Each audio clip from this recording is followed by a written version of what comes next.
You're watching the news, reading an article, and these two terms just keep popping up, GDP and GNP. And, a lot of times they're used like they're the exact same thing. But here's the thing, they're not at all. They both tell us something about a country's economy, but they're telling two totally different stories. So today, we're going to clear up that confusion for good. So what is the real difference? Look, it's a question that honestly trips a lot of people up. But the answer? Well, it's actually way simpler than you might think. Stick with me, and by the end of this, you're going to have that one key distinction down cold. All right, let's kick things off with GDP. That stands for Gross Domestic Product. And the big clue, the word you really want to focus on, is domestic. GDP is all about what gets made inside a country's borders. I mean, physically inside its borders. It doesn't matter if the company is American or Japanese. If the factory is in, say, Mexico, then what it produces counts towards Mexico's GDP. Simple as that. Okay, now for the other side of the coin, GNP, or Gross National Product. And just like before, the hint is right there in the name. National. This isn't about where the work is done. This is about who is doing the work. GNP tracks everything produced by a country's citizens and their companies, no matter where on the planet they are. And here it is. This is the simple trick to remembering the difference forever. It really just boils down to this. GDP is all about location. It asks the question, where was this made? But GNP, that's all about ownership. It asks, who made this? Seriously, if you just lock in location versus ownership, you've got it. You've totally mastered the difference. Okay, that's the theory. But, theory is one thing.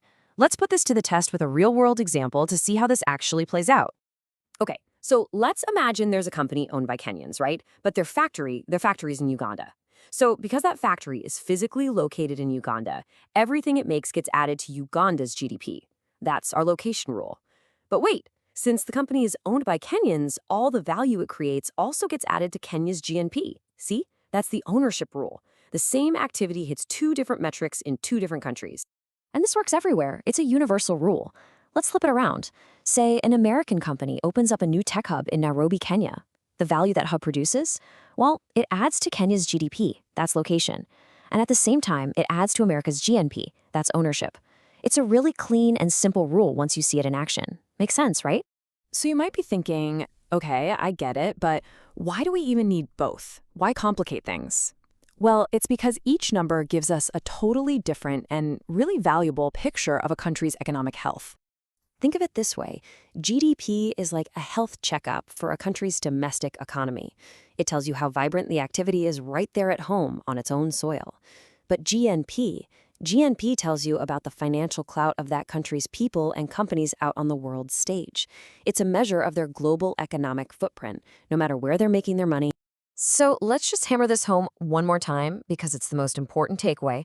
GDP is about where the stuff gets made. GNP is about who owns the means of making that stuff, location versus ownership. All right, so I'll leave you with a little something to think about. Now that you know the difference, what would it mean if you saw a country where the GNP was way higher than its GDP? What would that tell you about that country's citizens and their companies and how they operate in the global economy? It's a pretty cool clue that tells you a lot about a nation's real economic power in the world.